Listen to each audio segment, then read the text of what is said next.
कि तुम दुनिया में किसी का कुछ नहीं बिगाड़ते, फिर भी लोग तुम्हारे पीछे पड़ जाते हैं। और 5 साल बाद आधी जनसंख्या इस देश की पागल होगी। एक आदमी ने कहा था कि मैं खुदा हूं। बाहर कुछ भी करने से कोई फायदा नहीं कि तुम एक चाटा मारो, 500-600 चाटा मार दिए। तुमने एक लड़की को अपने कंधे पे बिठाया है, गलत के साथ सारी दुनिया खड़ी है। ये इस दुनिया का नेचर है। मरा हुआ दिमाग के लोगों का कोई दुश्मन नहीं होता। तुम कभी कभी बड़ा गौर करोगे कि तुम दुनिया में किसी का कुछ नहीं बिगाड़ते, फिर भी लोग तुम्हारे पीछे पड़ जाते हैं। ऐसा बहुत सबके साथ होता है। जीसस क्राइस्ट ने किसी का क्या बिगाड़ा? उसको क्रूसीफाई कर दिया। तुम सोच के देखो इस दुनिया का नेचर। तुम बस सोच के देखो इस दुनिया का नेचर। जीसस क्राइस्ट क्या बिगाड़ा इन्होंने किसी का? सिर्फ बेचारे इतना तो कह रहे हैं कि मैं भगवान का बेटा हूं। इतने में तुमको प्रॉब्लम हो रही है? अरे कहने दो भैया। मंसूर बिन हलाज, ये बेचारा कह रहा था अनहलक। तुम इसको पागल भी तो मान सकते थे। आज पढ़ना मंसूर बिन हलज के बारे में। इसी की हत्या का पश्चाताप आज मुसलमान कर रहे हैं। चलो मान लो कह दिया मैं अल्लाह हूं, इसी में मार डालोगे और मारोगे नहीं, काटोगे। महावीर को मारा, कुत्ते छोड़ दिए उनके पीछे, पत्थर मारा। ये दुनिया है ये। और यही दुनिया चंगेज खान की पूजा करती है। यही दुनिया कृष्ण से दूर रहती है। मैं जब हिस्ट्री पढ़ा और मैंने ये चीज देखी, मुझे बड़ा आश्चर्य हुआ।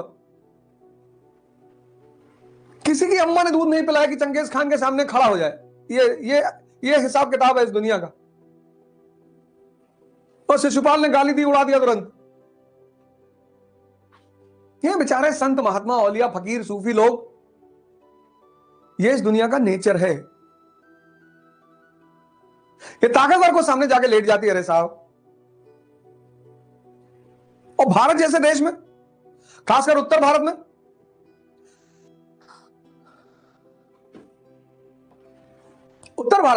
यूपी में, बिहार में, कभी मैं सोचूं कि इन क्षेत्रों में भगवान हथियार लेके क्यों चला? कोई बताओ। ब्रह्मा का मंदिर यूपी और बिहार में बड़ा फेमस मंदिर, विष्णु जी का मंदिर है, शंकर जी का मंदिर है, और दोनों लोग हथियार लेके चलते हैं। नेचर आदमी का, बिहेवियर, कब बदतमीजी कर दे। चाहिए इसको सब कुछ, सब चाहिए। काश तुम एक बात समझ जाओ बस, तो समझ लो मेरा पढ़ाना सफल हो जाए कि तुम्हारे पास एक बहुत जादुई चीज है। इतनी जादुई, इतनी कि अगर तुम उसको यूज करना जान जाओ तो तुमको भगवान बना दे। इसलिए मैंने खुदा नहीं कहा, क्योंकि मुसलमान मानते हैं कि खुदा है, कोई खुदा बन नहीं सकता। लेकिन हिंदू मानते हैं कि कोई भी भगवान बन सकता है। इसलिए मैंने खुदा शब्द का इस्तेमाल नहीं किया, क्योंकि मुसलमान कहते हैं कि कोई खुदा नहीं बन सकता। सही कहते होंगे। एक आदमी ने कहा था कि मैं खुदा हूं, उसको काट डाले लोग। मंसूर बिन हलाज सीरिया में एक बड़ा फेमस सूफी था। कभी कभी वो जब ध्यान में आता था तो खड़े होकर नाचता था, रामकृष्ण परमहंस की तरह। तो जब नाचे तो कहे अनहलक, मतलब मैं अल्लाह हूं। ये पहुंच गया मौलाना, ये बहुत बदतमीज है। ये लगा लेता है और फिर कहता अनहलक। तो खलीफा ने बुलाया, राजा पढ़ा लिखा समझदार तो होता है, तो उसने समझाया कि गुरुजी काहे ऐसा कर रहे हो, तुम कमरा बंद करके नाच लिया करो यार। तो जिस वक्त खलीफा समझा रहा था दरबार में, उसी वक्त वो बंदा ध्यान में आ गया, समाधि लग गई, लगा नाचने। अनहलक खलीफा के सामने। मौलाना का देखा, देखो हम तुमसे कह रहे थे ना। अब खलीफा के पास कोई ऑप्शन नहीं था, उसने काट डालो। और उस काटने का दुष्परिणाम यह है कि आज तक मुसलमान परेशान है। आज तक। किताब बहुत अच्छी है, समझाने वाले गायब है। वही एनसीईआरटी तुम भी तो पहले पढ़ते तो, कहां समझ पा रहे हो? और जो एनसीईआरटी नहीं समझ पा रहा है, कुरान समझेगा, गीता। अगर दुनिया में 100 लोग होंगे ना आज की डेट में, तो सिर्फ 2 लोग समझते होंगे कि धर्म का मतलब क्या है, बस सिर्फ 2 लोग। इसीलिए जब कोई वास्तविक धर्म की बात करता है तो बाकी लोग उससे बहुत नाराज हो जाते हैं। तुम देखो जितने संत हुए, महापुरुष हुए, इनको बहुत लोगों ने मारा। अरे तुम हजरत मोहम्मद को देखो, ताइफ में कोई आदमी तुम्हारे मोहल्ले में आया है, तुम बस सोच के देखो, कोई आदमी तुम्हारे मोहल्ले में आया है और कह रहा भैया शांति से रहो, भाईचारे से रहो, उसको मारोगे? मत सुनो उसकी बात। लेकिन लोगों ने मारा। इस पे ध्यान दो। जीसस क्राइस्ट ने कहा कि मैं भगवान का बेटा हूं। उनको लोग पागल भी तो मान सकते थे, लेकिन कोई बात रही होगी तब लोगों ने मारा। अगर लोग मार रहे हैं इस, तुम बस इमेजिन करो तुम्हारे मोहल्ले में कोई आया, उसने कहा भैया मोहल्ले के लोग प्रेम से रहो, आपस में भाईचारा करके रहो, एक दूसरे का ख्याल रखो। अब इस बात पे कौन मारेगा बताओ? तो तुमने सोचा इस बात को? तब पर भी लोगों ने मारा। भाई कोई तुम्हारे मोहल्ले में आके ये कहे कि दूसरे की संपत्ति लूट लो, दूसरों की बहन बेटी के साथ बदतमीजी करो, तब तुम उसे मार रहे हो, तो बात समझ में आ रहा है। जो तुम्हें अच्छी बात सिखा रहा है उसकी सिर्फ एक वजह है, जब भी तुम्हें कोई परिवर्तन के सूत्र बताएगा, थ्योरेटिकली तुमसे बातें की जा रही, कोई फर्क नहीं है, पंडित, मौलाना, पुरोहित, पादरी, ये तुमसे थ्योरेटिकली कोई चीज बता रहे हैं, ये तुम्हें बाहर से धार्मिक बना रहे हैं, बाहर से चंदन लगा लिए, दाढ़ी बढ़ा लिए, ये सब बाहर से। लेकिन कुछ लोग जब आते हैं ना तो वो तुम्हें अंदर से बदलने की कोशिश करते हैं। भाई बहुत लोगों ने सिद्धार्थ की तरह अपना घर छोड़ा, लेकिन सब बुद्ध थोड़ी बने। क्यों? सब बुद्ध क्यों नहीं बने? अंदर से चेंज नहीं आया। यही बात मैं बार बार तुमसे कहता हूं कि बाहर कुछ भी करने से कोई फायदा नहीं है। एक बार 2 सन्यासी शाम के वक्त आश्रम वापस लौट रहे थे, तो शहर और आश्रम के बीच में एक नदी थी। कहानी को ध्यान से सुनना, कहानियां बहुत इंपॉर्टेंट होती। तो जब दोनों नदी में पहुंचे तो वहां एक स्त्री बैठी हुई थी। नदी की धारा तेज थी, तो उस स्त्री ने उन दोनों सन्यासियों से कहा कि हमको भी नदी पार करा दीजिए। तो उसमें एक बुजुर्ग सन्यासी था, एक जवान था। तो बुजुर्ग सन्यासी ने सोचा तो मदद कर दूं, फिर कहा नहीं, मैं स्त्री को छू लूं तो कहीं मेरा ब्रह्मचर्य ना भंग हो जाए। स्त्री खतरनाक तो है ही है, तो उसने कहा मैं स्त्री को छू लूं तो मेरा ब्रह्मचर्य ना भंग हो जाए। तो उसने कहा नहीं यार, 30 साल से साधना कर रहे हैं, ये बवाल नहीं करना है। पानी में एंटर कर गए। जब वो बीच नदी में पहुंचा तो उसने सोचा कि यार मेरे साथ एक लड़का भी है, यंग आदमी। तो पलट के उसने देखा तो जो यंग सन्यासी था उसने स्त्री को अपने कंधे में बिठा रखा था। अब बाबा जी को तो आग लग गई शरीर में। उसने स्त्री को वहीं उतार दिया नदी के किनारे।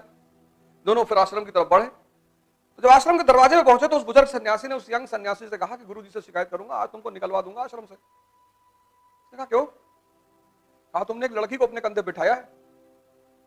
अरे उसने कहा गुरुजी मैं तो नदी के किनारे उतारा, आप तो अभी भी बैठाए हो।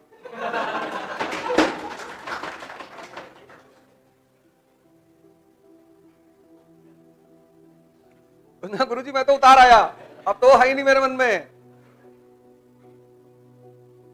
इसलिए बाहर से कुछ छोड़ना उपलब्धि नहीं है, अंदर से।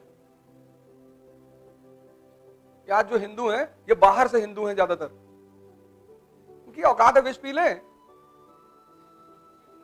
ये जो बाहर मुसलमान है आज, ये बाहर से मुसलमान है, इनके अपने घर में लोगों को नहीं पूछते खाना खाए कि नहीं। मोहम्मद साहब कहते हैं तुम्हारे घर के 13 घर इस तरफ, 13 घर इस तरफ, 13 घर इस तरफ, 13 घर इस तरफ, कोई भूखा ना सोए। ये मानते हैं इनके खुद के घर में लोग भूखा सो रहे हैं। सब फर्जी है, सब फर्जी है। भगवान शंकर कौन? जो दूसरे का जहर पी ले, जो दूसरे का कष्ट हर ले। जहर थोड़ी बाजार में गए जहर ले आए पी लिए। भाई कोई परेशानी है, आपने उसकी परेशानी में अपनी भूमिका निभा दी, आप उसके लिए भगवान ही हो गए। किसी को आपने मुसीबत से निकाला, आप उसके लिए भगवान नहीं हुए। इसीलिए मैं तुमसे कहता हूं दिमाग पर ध्यान दो। और 5 साल बाद, जिस तरह से 1970 में ड्रामा देखने का एक ही रास्ता था, पिक्चर हॉल, 1970 में, और 1970 में पिक्चर हॉल जाने पे लोग शर्माते थे, बड़ा बुरा माना जाता था।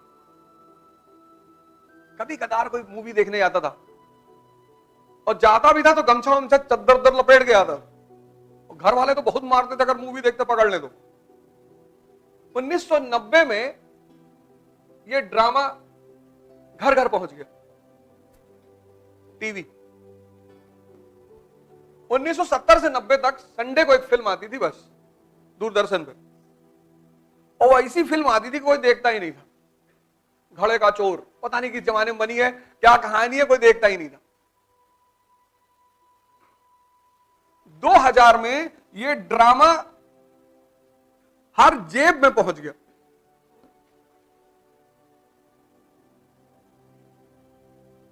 सत्तर, 90, 2000, यह हर जेब में पहुंच गया।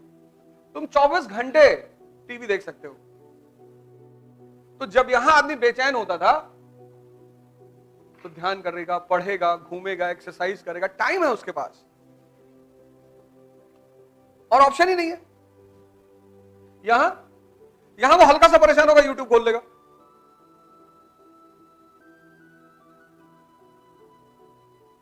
आज से ठीक 5 साल बाद तुम देखना, गारंटी आधी जनसंख्या इस देश की पागल होगी, और उसको साथ रहने के लिए हमें भी बनना पड़ेगा।